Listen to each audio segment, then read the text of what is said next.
And the Snow Girl Season 2 takes us on yet another dark and twisted mystery. But this time, it's not just about a missing person. It's about an insidious game, deep-rooted religious fanaticism, and Miren's relentless pursuit of the truth. Welcome back to your nerdy show. I'm your host, Spoiler Master. The finale leaves us with some shocking revelations, especially regarding the Soul Game, the connection between Laura and Allison, and of course, Miren's fate. Let's break it all down. Maybe I can get the phone number of the case's lead investigator. Where did the Soul Game lead us? So, what was the deal with the Soul Game? If you followed the season closely, you know that this wasn't just a typical internet challenge, it was a sinister manipulation tool. It all started years ago when Alberto and Garrido were students at Los Arcos School. They formed a group of highly religious students and devised the Soul Game to test their devotion. One of the participants, Alicia, died as a result, which led them to shut the whole thing down. Fast forward to the present, Nacho, the brother of the missing girl Laura, decided to resurrect the game with a deadly twist. His goal? To punish Miren for failing to find Laura and to exact his own version of justice. The way Nacho orchestrated everything was deeply disturbing. He lured Allison into the Soul Game, making her believe she was proving herself to a higher power, only to brutally murder her in the end. But his true target was Miren. By forcing her to participate in the game, he manipulated her into retracing the darkest moments of her past, including making her revisit Green Soul, the place where she was raped. That alone showed just how cruel and calculated Nacho was. He wanted to break Miren completely before delivering the final blow.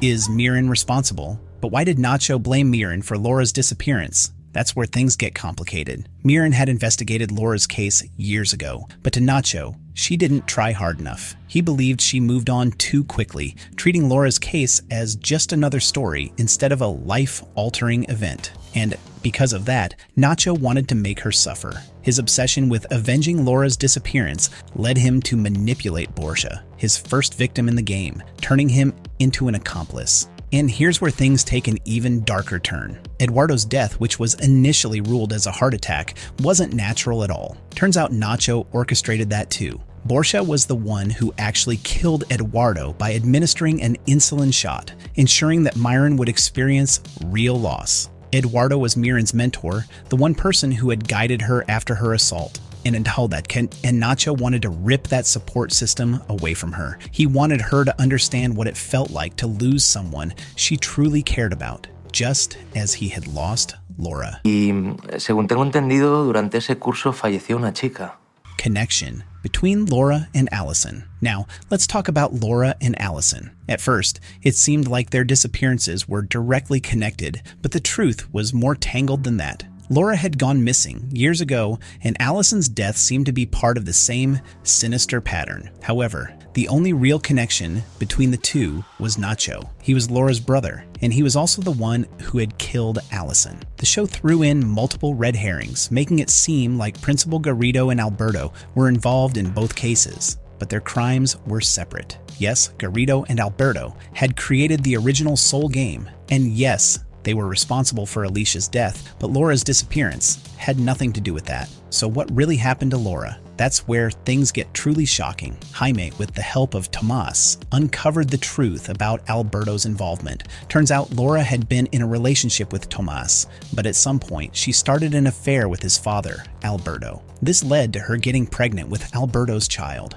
Fearing that his secret would come out, Alberto took Laura to a secluded estate known as the Greenhouse, where he kept her hidden, raising their child in secrecy. It was a twisted scenario. Laura had convinced herself that she was atoning for her sins by staying there and raising her child, but in reality, she was a victim of manipulation and grooming. When Jaime finally uncovered this horrifying truth, Alberto panicked. He knew his reputation and everything he had built was about to come crashing down. Instead of facing the consequences, he chose to take his own life, leaving behind the mess he had created. Laura, on the other hand, seemed surprisingly at peace with her situation. She acknowledged that what had happened was wrong, but she saw raising her child as her way of making amends. It was a disturbing yet tragically realistic conclusion to her arc. or see evidence of self-harm, call the police immediately, okay? Can you tell us if... But what about Miren? The final moments of the season left everyone on edge. Nacho and Borja had abducted Miren, stringing her up just like they had done to Allison. They fully intended to kill her. However, Miren, being as resilient as ever, managed to break free. In the struggle that followed, Borja ended up dead, and Nacho was arrested. Miren barely made it out alive, but she did survive. The show left things slightly ambiguous, making viewers question for a moment whether Miren had truly made it or if she had succumbed to her injuries. But in the end, we see her recovering, proving once again that she is not someone who goes down easily. Miren is nowhere to be found. All right, let's talk about that intense ending of the Snow Girl Season 2. Things got absolutely crazy in the finale. And if you're wondering what happened to Miren, you're not alone. So here's the deal. Nacho and Borja had Miren tied up in some creepy, abandoned building near the beach. Their plan: kill her. Classic psycho move, right? But here's where things take a turn. Borja, who was already feeling super uneasy about all the chaos, decided he wanted out. The problem? He knew way too much. And in true unhinged villain fashion, Nacho wasn't about to let that slide. He straight up stabbed Borja in the neck, just like that. Now, with Borja out of the picture, Nacho turned his attention back to Miren. But what he didn't realize? Miren was playing him. She faked being unconscious, and the moment she saw her chance, she bit his ear off. Yeah, you heard that right. She went full survival mode and made a run for it. Of course, Nacho wasn't about to let her escape that easily. He caught up to her and managed to stab her in the gut, which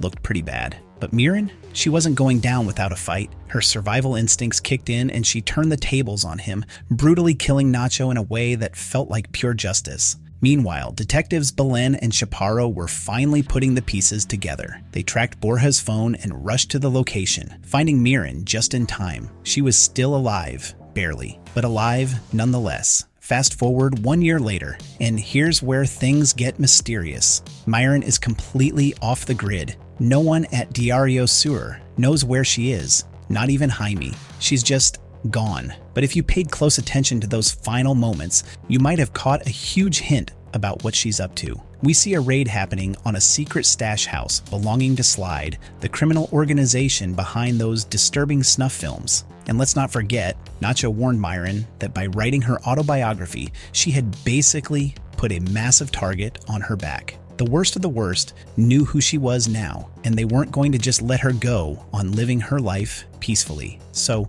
what does this mean? Well, it looks like Miren has decided to go after them before they can get to her. With Belen's help, she's probably working from the shadows to take down Slide and expose all the monsters involved in it. And honestly, that makes total sense. After everything she's been through, this is personal. If Netflix gives us a season 3, I think we're in for a whole new kind of Snow Girl. Miren isn't just investigating cases anymore, she's hunting the people who hurt women, and she's making sure they never do it again. And honestly, I'm here for it.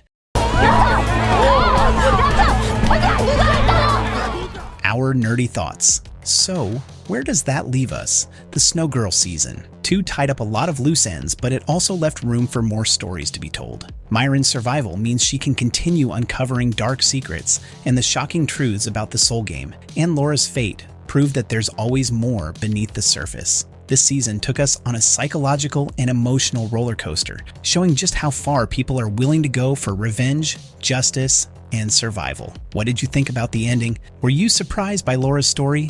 And do you think Miren's journey is truly over? Or is there more to come? Let us know in the comments. And don't forget to like and subscribe for more deep dives into your favorite shows. Stay with me. Stay with me. I'm here. Don't worry. No, what the heck, I'll laugh anyway.